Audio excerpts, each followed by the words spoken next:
اگلی باری کیوبا کی ہے۔ امریکی صدر کا نیا محاذ کھولنے کا اعلان۔ ڈونلڈ ٹرمپ نے تقریب سے خطاب کرتے ہوئے کہا، ایران میں اپنے اہداف حاصل کرنے میں 2 ہفتے کی دوری پر ہیں۔ ایرانی رجیم کے خطرے کو ختم کر رہے ہیں۔ ایران کی جارحیت اور بلیک میلنگ سے مشرق وسطیٰ کو آزاد کرایا۔ ایران کی جوہری طاقت ختم کر دی۔ اب ایران مشرق وسطیٰ میں کسی کو ہراساں نہیں کر سکتا۔ اتحادیوں کے تحفظ کے لیے تاریخی اقدام کیا۔ ایران کے پاس ایٹم بم ہوتا تو اب تک استعمال کر چکا ہوتا۔ ایسے سخت حملے ہوں گے تو ہر کوئی ڈیل کے لیے تیار ہو جائے گا۔ مذاکرات ہوں گے لیکن آبنائے ہرمز کو کھولنا پڑے گا۔ اگر مجھے نوبیل انعام نہ ملا تو کسی کو بھی نہیں مل سکے گا۔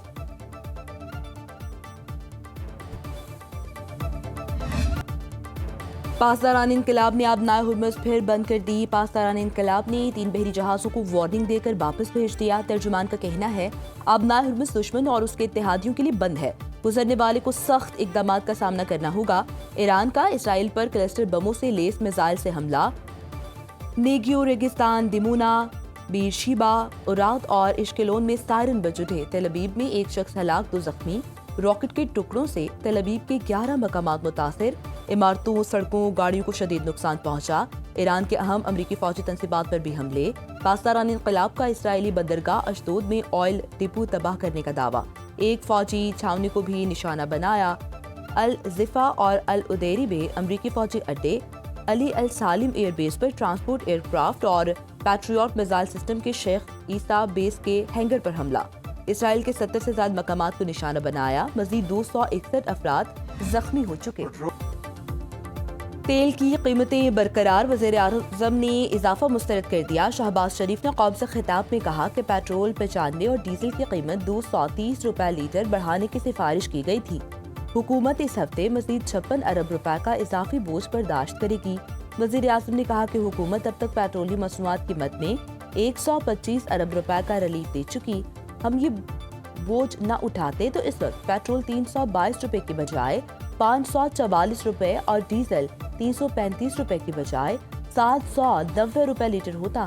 وزیر اعظم نے کہا کہ ترقیاتی بجٹ میں 100 ارب کی کٹوتی کی، سادگی اور کفایت شعاری کی مہم میں 1 پیسہ بچا کر عام آدمی کے لیے وقف کیا۔ وقت کا تقاضا ہے قوم اپنی زندگی میں انقلابی تبدیلی لائے اور حکومت کا ساتھ دے۔ وزیر اعظم شہباز شریف کا کہنا ہے کہ پاکستان سفارتی سطح پر ثالثی کی بھرپور کوششیں کر رہا ہے تاکہ خطہ اور برادر اسلامی ممالک تباہ کن جنگ اور منفی اثرات سے نجات پائیں اور پائیدار امن کی راہ ہموار ہو سکے۔ وزیر اعظم نے قوم سے خطاب میں کہا کہ میں نے متعدد مرتبہ ایران اور خلیجی ممالک کے سربراہان کے ساتھ تفصیلی گفتگو کی۔ نائب وزیر اعظم اسحاق ڈار پوری محنت اور خلوص کے ساتھ کوشاں ہیں۔ فیلڈ مارشل امن کوششوں میں فعال اور کلیدی کردار ادا کر رہے ہیں۔ وزیر اعظم نے کہا کہ پاکستان کی سفارتی کوششیں محض بین الاقوامی سفارتی ذمہ داری نہیں، خالصتاً اللہ کی رضا اور امت مسلمہ کی بہتری کے لیے ہے۔ کوئی کسی بھی مکتبہ فکر اور مسلک سے تعلق رکھتا ہو، سب کے دل میں امن کی تمنا یکساں ہے۔ وزیر اعظم سے کویتی ولی عہد شیخ صباح الخالد کا ٹیلی فونک رابطہ۔ شہباز شریف نے کویت پر حملوں کی مذمت کی اور مشکل حالات میں کویت کے عوام کے ساتھ مکمل یکجہتی اور حمایت کا اظہار کیا۔ امریکہ اور ایران کے درمیان بالواسطہ مذاکرات بذریعہ پاکستانی پیغامات کی صورت میں جاری ہیں۔ نائب وزیر اعظم اسحاق ڈار کا سوشل میڈیا ایکس پر پیغام کہا، امریکہ نے 15 نکات ایران کے ساتھ شیئر کیے جو زیر غور ہیں۔ پاکستان خطے میں امن و استحکام کے فروغ کے لیے پرعزم ہے، کشیدگی کے خاتمے اور پائیدار امن کے لیے کوششیں کر رہا ہے۔ ترکیہ اور مصر سمیت برادر ممالک بھی معاونت کر رہے ہیں۔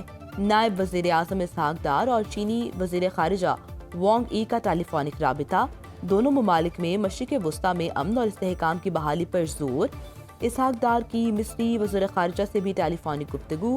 ترجمان دفتر خارجہ کے مطابق پاک مصر وزرائے خارجہ نے امن و استحکام کے لیے مذاکرات، تحمل اور اجتماعی کاوشوں کی ضرورت پر زور دیا۔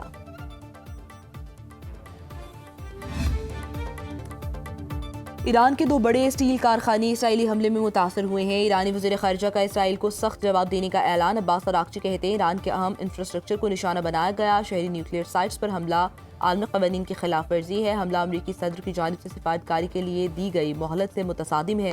اسرائیل نے خوزستان اور مبارکہ کے steel plants, Khondab heavy water facility اور اردکان یلو کیک پلانٹ پر بھی حملہ کیا۔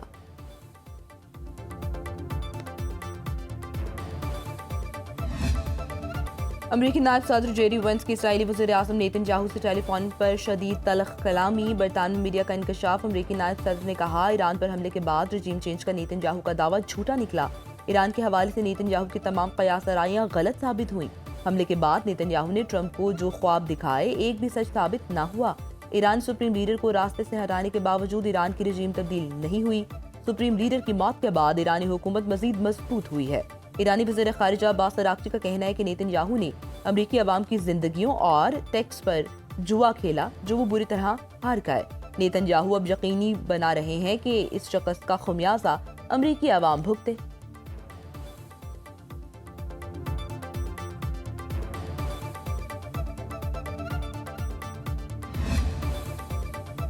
ایران اور حزب اللہ کے ڈرونز اسرائیلی دفاع کے لیے درد سر بن گئے۔ اسرائیلی میڈیا کے مطابق ایرانی چھوٹے ڈرونز روکنے کے لیے لاکھوں ڈالرز خرچ کرنے پڑ رہے ہیں۔ اسرائیلی وزیر اعظم کا یوکرین کے صدر زیلنسکی سے رابطہ۔ دونوں رہنماؤں کا ایرانی ڈرون حملوں کے خلاف تعاون پر تبادلہ خیال۔ یوکرین کا اسرائیل کو ڈرونز کے خلاف مؤثر ہتھیار فراہم کرنے کا وعدہ۔ اسرائیلی میڈیا کے مطابق ایران کے سستے اور خودکش شاہد ڈرونز کو پکڑنا مشکل ہو رہا ہے۔ یوکرین نے مشرق وسطی کے 5 ممالک میں ڈرونز کے خلاف فوجی یونٹس تعینات کیے ہیں۔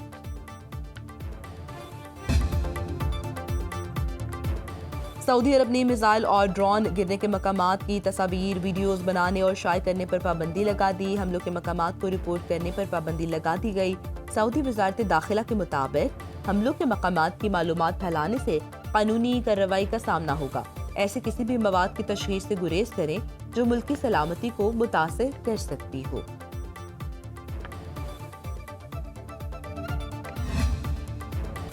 توانائی بحران کے باعث موبائل ایپلیکیشن کے ذریعے سبسڈی دینے کا فیصلہ۔ وزارت آئی ٹی نے 24,000 موبائل فونز کی خریداری کے لیے اظہار دلچسپی مانگ لیا۔ National I T board mobile phones کی خریداری کی قیمت طے کرے گا۔ آئل مارکیٹنگ کمپنیاں موبائل فونز خرید کر پیٹرول پمپس کو دیں گی۔ ملک کے 12,000 پیٹرول پمپس پر 24,000 موبائل فونز فراہم کیے جائیں گے۔ وزارت آئی ٹی نے موبائل ایپ تیار کر لی۔ ٹیسٹنگ حتمی مراحل میں ہے۔ موٹر سائیکلز کو ماہانہ 20 لیٹر تک سبسڈائزڈ پیٹرول فراہم کرنے کی تجویز۔ وفاقی حکومت کا فیول کے استعمال پر بچت پلان۔ کوٹا سسٹم شروع کرنے کے لیے ڈیٹا اکٹھا کرنا شروع کر دیا۔ محکمہ ایکسائز پنجاب نے 2,65,00,000 گاڑیوں اور مالکان کا ڈیٹا فیول پاس ایپ میں اپلوڈ کر دیا۔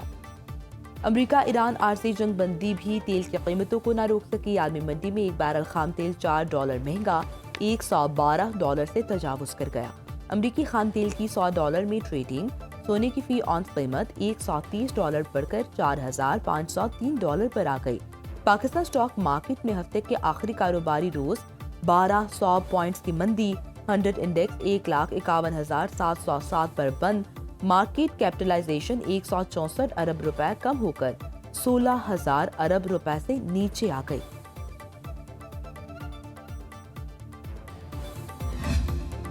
پاکستان ملٹری کے اعتبار سے ایشین ٹائیگر بنا، معیشت کے اعتبار سے بنے گا۔ ایف پی سی سی آئی کے عہدیداروں کی لاہور میں news conference. S M Tanveer نے کہا ایف پی سی سی آئی کا ویژن $100 ارب ایکسپورٹ، افراط زر کو کم کرنا ہے۔ تجارتی خسارہ $35 سے $40 ارب ہے۔ حکومت فوڈ سیکیورٹی، انرجی پلاننگ پر کام کر رہی ہے۔ ایکسپورٹ بڑھانا، فری ٹریڈ ایگریمنٹ اور جی ایس پی پلس نہایت اہم ہے۔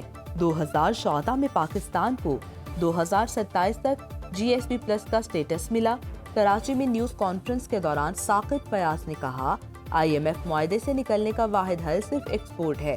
2013 میں پاکستان کی یورپ کو ایکسپورٹ 3.5 بلین تھی۔ جی ایس پی پلس سٹیٹس ملنے کے بعد ایکسپورٹ $8 بلین ہو چکی۔ کراچی میں آئی چندریگر روڈ سے متصل ریلوے کالونی میں خاکروب گٹر کی صفائی کے دوران ڈوب کر جاں بحق۔ ریسکیو ٹیم نے ڈوبنے والے خاکروب کو نکال لیا تھا لیکن وہ جاں بر نہ ہو سکا۔ لاہور میں اکبری گیٹ کے علاقے میں 5 سالہ بچی نالے میں گر کر جاں بحق۔ عینی شاہدین کے مطابق بچی گھر کے قریب رکشے پر بیٹھی تھی کہ نالے کی دیوار گر گئی۔ دیوار گرنے سے 5 سالہ معصوم رکشہ سمیت نالے میں جا گری۔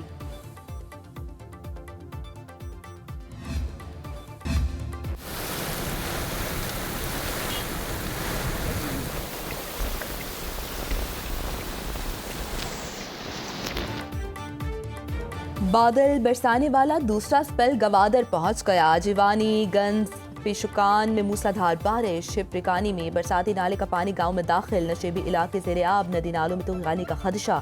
خیبر پختونخوا کے بیشتر اضلاع میں بادلوں کے ڈیرے، چترال میں پارہ 1، دیر میں 6، مالم جبہ 12 اور پشاور میں 19 ڈگری ریکارڈ کیا گیا۔ بلوچستان کے مغربی اور جنوبی مغربی علاقوں میں مطلع جزوی ابر آلود، کیچ، گوادر، پنجگور، اباران اور شاغی میں بارش اور ژالہ باری کا امکان۔ کراچی میں مطلع جزوی ابر آلود، شہر کا کم سے کم درجہ حرارت 24 ڈگری ریکارڈ۔ محکمہ موسمیات کے 28 اور 29 مارچ کو گرج چمک کے ساتھ بارش اور تیز ہواؤں کی پیش گوئی۔